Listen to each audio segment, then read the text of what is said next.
이제 동등원리를 우주의 정지해 있는 우주선과 지상에서 자유낙하한 우주선 사이의 동등원리를 이용해서 만일 지상에서 자유낙하하는, 다시 말하면 끈이 잘린 엘리베이터 내에서 무중력 상태가 된다면 그러면 동등원리가 옳다는 것을 증명한 셈이다 라고 이야기했죠. 근데 오늘날에는 실제로 그런 실험에 의해서 증명이 됐습니다. 그렇지만 지금 일반 상대성 이론이 처음 발표됐을 때는 그런 실험은 할 수가 없었겠죠. 그래서 아직 일반 상대성 이론이 확실히 맞다라고 하는 것을 증명하는 것이 어려웠습니다. 아인슈타인은 어디에선가 이것을 증명하고 싶었습니다. 그래서 이 동등원리는 지상의 정지해 있는 우주선과 우주에서 가속도 운동하는 우주선은 그 안에서는 모든 자연현상이 똑같이 행동한다라고 하는 게 동등원리라고 그랬죠.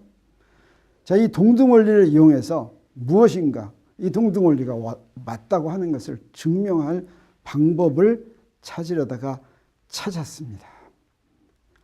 놀랍게도 이런 새로운 원리가 인간이 깨닫도록 다 준비되어 있다고 하는 것이 너무 놀라운 일입니다. 아인슈타인은 이 동등원리를 어디에 적용했냐면 빛의 경로에 적용하기로 했습니다. 그래서 빛은 우리한테 정말 많은 것을 알려주죠.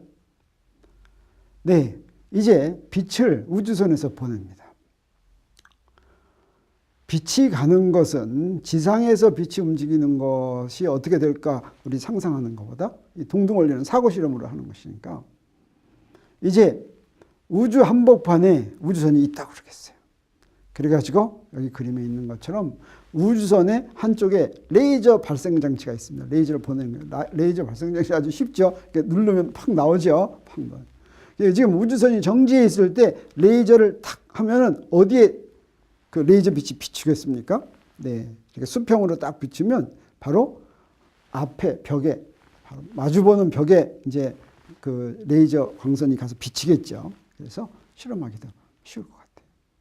근데 이때 우주선이 등속도 운동을 하면서 레이저 광선을 쫙 비출 것 같으면 어디에 가겠습니까?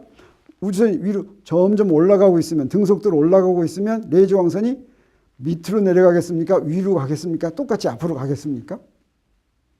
내가 아까 물체를 이렇게 놓을 때나 마찬가지입니다. 빛도 마찬가지로 등속도 운동한다고 그래서 빛이 밑으로 내려가지 않습니다. 똑바로 갑니다. 근데 빛이 떠났는데, 빛이 여기서 떠났어요. 우주선은 가속으로 위로 올라가면 빛도 같이 따라서 올라가겠습니까? 아니면 밑으로 떨어지겠습니까? 빛은 밑으로 떨어질 거라고 생각됩니까? 안 됩니까? 우주선이 위로 가속 운동하면 빛은 아래로 떨어져서 건너편에 밑에 도달할 것이다 라고 하는 것을 사고 실험으로 쉽게 예상할 수가 있습니다. 그렇겠죠. 우주선이 있는데 우주선이 위로 가속 운동하면, 등속도 운동하면 똑바로 가지만 가속 운동하면 밑으로 쳐져서 간다라고 하는 것을 예상할 수가 있습니다. 그러면 이제 동등원리라고 하는 것은 무엇입니까? 동등원리란 우주 한복판에서 가속 운동하는 현상과 지상에서 정지해 있는 현상은 똑같다라고 하는 것이에요. 그래서 우주 한복판에서 가속 운동하는 우주선에서 빛이 밑으로 떨어진다면 지상에 있는 우주선에서 빛을 보냈을 때 빛이 밑으로 떨어지겠습니까? 안 떨어지겠습니까? 동등원리에 의하면 떨어진다라고 하는 것입니다. 근데 실제로 쏴봤더니 떨어져요, 안 떨어져요? 자, 우리 우주선이 있는데 엄밀하게 측정합니다. 여기서 쫙 하니까 눈곱만큼이라도 떨어져요, 안 떨어져요? 눈곱만큼도 안 떨어집니다. 그렇지만 이것은 무엇 때문이겠습니까? 지구의 질량이 충분히 크지 않기 때문이다라고 생각할 수가 있겠습니다. 그래서 이 중력 가속도에 해당하는 가속도를 주려면 질량이 훨씬 더 커야지 될 텐데, 아주 커야 될 텐데, 자, 그런 실험을 좀 해야지 될 텐데, 그런 실험 어디서 하냐면 질량이 좀 큰 데서 해야 되겠죠. 근데 지구 전체의 질량도 안 된다 그러면 어디 해야 되겠습니까? 우리 주위에서 좀 이렇게 또 돌아다보고서 질량 좀 큰 데가 어디 있습니까? 네, 그건 태양밖에 없죠. 그래서 아인슈타인은 태양의 우주선이 태양에 있다면 그러면 그때 그 우주선에서는 빛이 밑으로 떨어질 거다라고 이제 한 것을 생각했는데 사실 뭐 우주선을 태양에다 갖다 놓을 수는 없죠. 그래서 뭘 할 수는 있습니까? 태양으로 빛을 보낼 수는 있습니다. 그래서 태양을 지나가면서 빛이 휘어지는가 안 휘어지는가 하는 것을 보는 것은 알 수가 있습니다. 근데 이거 무망한 것 같이 생각이 될지도 모르죠. 우리가 태양을 빛을 보내면 이거가 휘어졌는지 안 휘어졌는지 알려면 그 빛이 다시 우리한테 와야지 되는데 옵니까 안 옵니까? 뭐 여기서 보내면 안 오죠. 근데 놀랍게도 빛은 이미 별에서 다 오고 있죠. 별에서 다 오고 있습니다. 지구로 오고 있습니다. 무엇만 이용하면 되냐면 태양 옆을 지나오는 별빛만 이용하면 되는 것이죠. 네. 우리 낮에 별은 밤에 보이는데 낮에는 하늘에 별이 있습니까 없습니까? 낮에도 별이 있습니다. 그래서 낮에 별빛을 볼 수만 있다면 그러면 밤에 보는 별하고 낮에 보는 별하고 똑같겠어요? 틀리겠어요?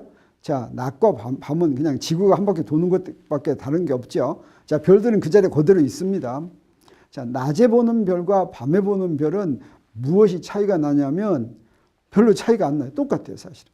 그래서 아인슈타인이 어떻게 예언을 했냐면 밤에 본 똑같은 별과 낮에 본 똑같은 별이 태양 바로 옆에서 오는 것은 그 경로가 휘어져서 밤에 볼 때하고 낮에 볼 때하고 온 각도가 1.75초 정도 차이가 날 것이다. 이렇게 예언을 했습니다. 1.75초는 정말 작은 거예요. 얼마냐면 1도가 각도 1도 한 바퀴 뺑 돈 게 360도라면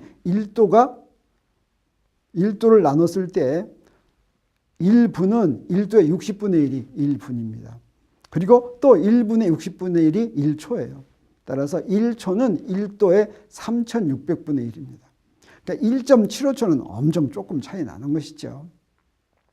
그래서 여기 그림에 있는 것처럼 밤에는 이렇게 별 3개가 보이는데 낮에 만약에 이 별을 본다면 별의 경로가 이렇게 휘어져 가지고 이렇게 더 다른 별하고 가까이 다른 데 있는 것처럼 보일 것이다 라고 하는 것이죠.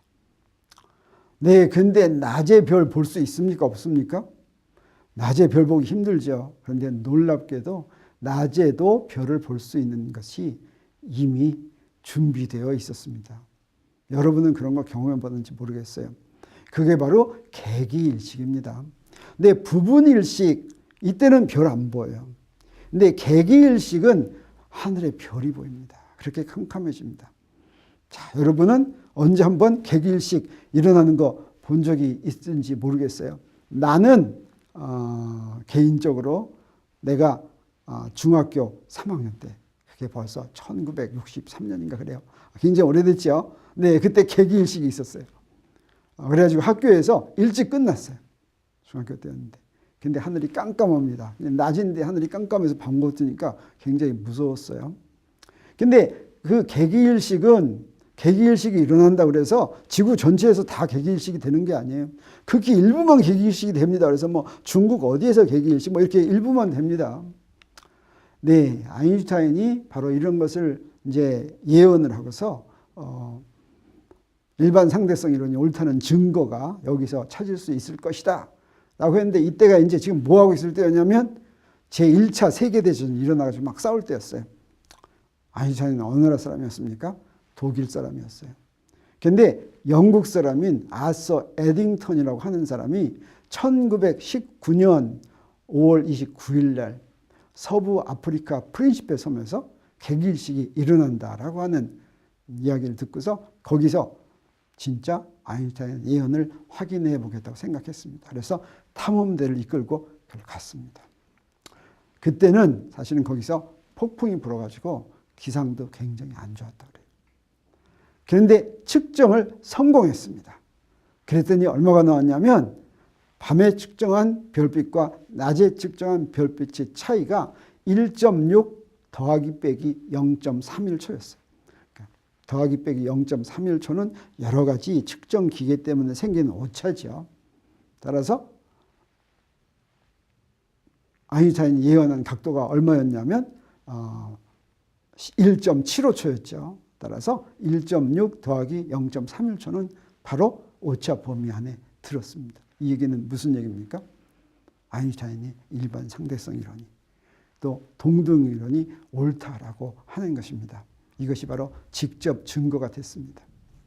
이때는 이런 실험해가지고 그것도 아프리카에서 실험했으니까 이 소식이 바로 알려질 수가 있었겠습니까? 없었겠습니까? 네, 있었습니다. 전신을 보냈어요. 따따따 이렇게 보내는 거 있죠. 이 전신을 어디서 받았냐면 영국의 런던 타임스에서 받았습니다. 그래가지고 이제 보도를 했죠. 세계적으로 보도가 됐습니다. 이때 1차 세계대전이 일어나가지고 막 싸움할 때였는데 그런 전쟁 소식보다는 아인슈타인이 일반 상대성 이론이 증명됐다라고 하는 것이 신문의 대부분을 이렇게 장식했습니다.